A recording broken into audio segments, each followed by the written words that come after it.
요한복음 5장 19절부터 29절입니다. 요한복음 5장 19절부터 29절 말씀 한 절씩 교독하겠습니다. 그러므로 예수께서 그들에게 이르시되 내가 진실로 진실로 너희에게 이르노니 아들이 아버지께서 하시는 일을 보지 않고는 아무것도 스스로 할 수 없나니 아버지께서 행하시는 그것을 아들도 그와 같이 행하느니라.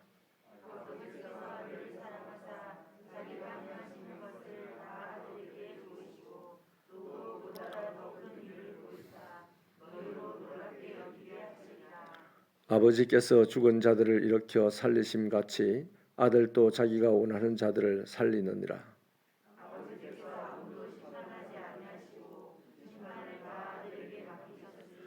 이는 모든 사람으로 아버지를 공경하는 것 같이 아들을 공경하게 하려 하심이라. 아들을 공경하지 아니하는 자는 그를 보내신 아버지도 공경하지 아니하느니라.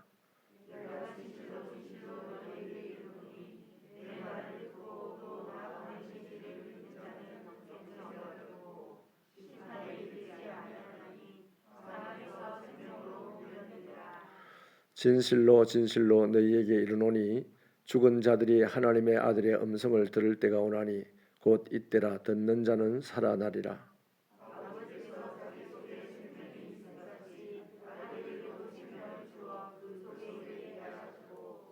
또 인자됨으로 말미암아 심판하는 권한을 주셨느니라.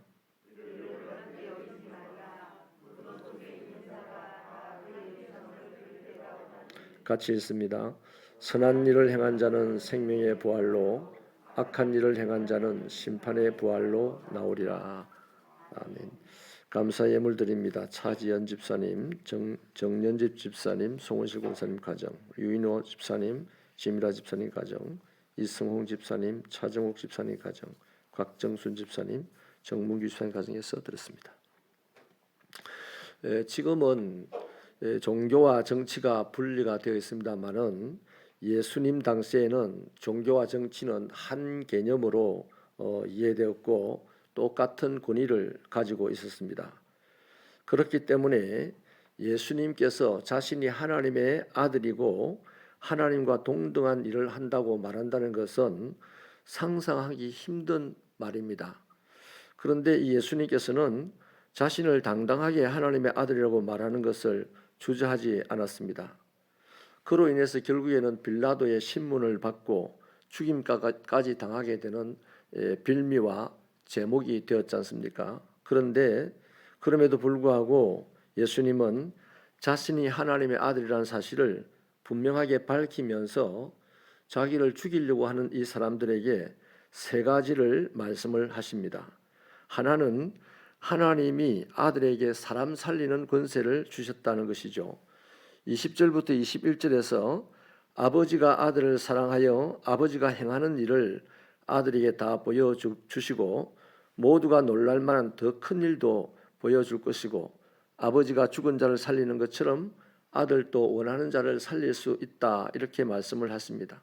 그런데 이것은 아버지가 행하는 대로 아들이 다 그대로 따라 행하는 것이라 말씀을 합니다. 또 두 번째 하신 말씀은 하나님이 아들에게 심판의 권세를 주셨다는 것이죠. 22절에 아버지는 아무도 심판치 않고 아들에게 심판을 다 맡기셨다고 합니다. 이유는 아버지를 공경하는 것처럼 아들도 공경하게 하기 위해서다라는 말이죠. 그러니까 아들을 공경하지 않으면 아버지도 결국 공경하지 않는 사람이라는 말씀을 하십니다. 세 번째는 예수님의 말씀을 들어야 한다. 당신 자신의 말씀을 들어야 한다라고 말씀을 합니다.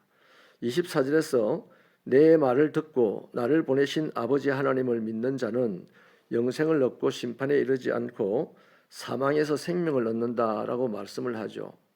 그러면서 죽은 자들이 예수님의 음성을 들을 때가 바로 지금이다. 듣는 자는 살아날 것이다 라고 말합니다. 더 나아가서 28절에서는 무덤 속에 있는 자가 다 그의 음성을 들을 때가 올 것인데 선행과 악행을 따라서 생명과 심판의 부활을 맞게 될 것이다. 이거 예수님의 재림에 대한 말씀이죠. 그러니까 지금 죽은 자들은 말씀을 들으면 살아날 건데 지금이 그때다라고 말씀하시고, 또 무덤 속에 있는 자가 말씀을 들을 때가 있는데 그건 그때 자신들의 선행과 악행을 따라서 생명 아니면 심판의 부활로 나올 것이다, 이렇게 말씀을 하죠. 아무튼 예수님에게 심판의 권세가 주어졌으니 예수님은 당신 말을, 나를 죽이려고 한 너희들도 내 말을 들어야 한다 하는 말씀을 하셨습니다. 자, 이걸 전체적으로 종합을 해보면요, 우리는 이미 죄와 허물로 죽은 사람들입니다. 죽은 상태에서 지금 육신이 살아가고 있는 것이죠. 그래서 아무리 행복하려고 해도 노력하면 노력할수록 더욱 불행을 느끼면서 방황하는 인생입니다. 이런 상태에 있었던 우리가 어느 날 은혜로 예수님의 말씀을 듣게 되고 예수님을 영접하여서 이제 내 안에 예수께서 계심으로 행복할 수 있는 자격을 드디어 얻은 사람들이 되었습니다. 이것이 거듭남입니다. 그렇다면 이 거듭난 사람의 삶의 목표가 무엇이어야 되겠습니까? 두 가지죠. 하나는 근원적으로 영원한 생명을 누리며 살게 될 천국에 가는 것이 목표일 것이고, 다른 하나는 천국 가기까지 이 땅에 사는 동안 행복해지는 것이 목표가 되어야 하는 것이죠.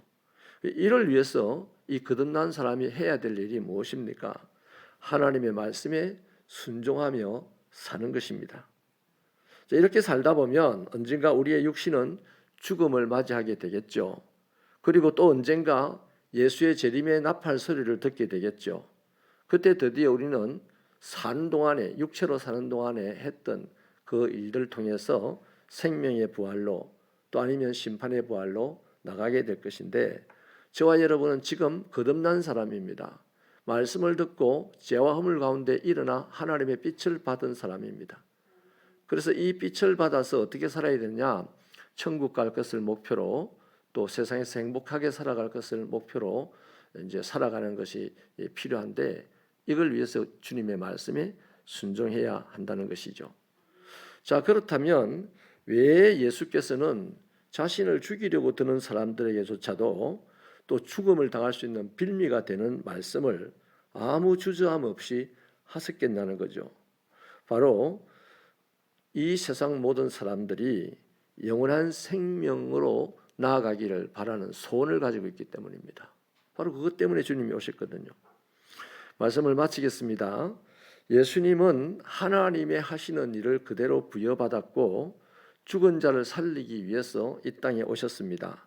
우리에게 생명의 말씀을 전하셔서 죄와 허물로 죽은 자들, 에베소의 말씀에 의하면 죽은 자들 곁에서 잠을 자는 그런 우리를 사망의 잠에서 깨우시기를 바라셔서 말씀을 주십니다. 그렇게 이제 우리가 거듭났다면 우리가 땅에 사는 동안 또 주님이 재림하시는 날까지 말씀에 순종하여서 선에 자신을 몸을 드려야 되는 거죠. 선한 삶에 자기 몸을 드려야 되는 것이죠. 그것이 이 땅에 살아가는 동안 사람들에게 복음이 되는 것입니다.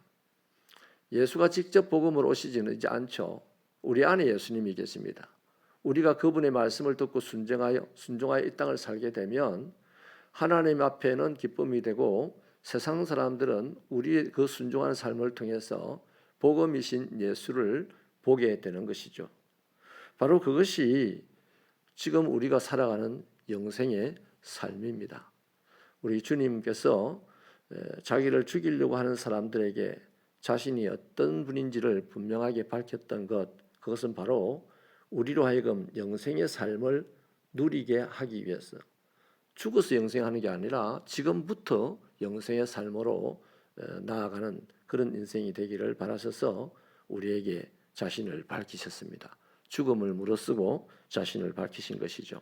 저와 여러분이 주님의 말씀에 붙들려서 그 말씀을 하나하나 이루고 살아갈 때 이 세상 사람들이 복음을 보게 된다는 것을 명심하고 신앙생활하는 저와 여러분 되기를 축원합니다. 하나님 아버지,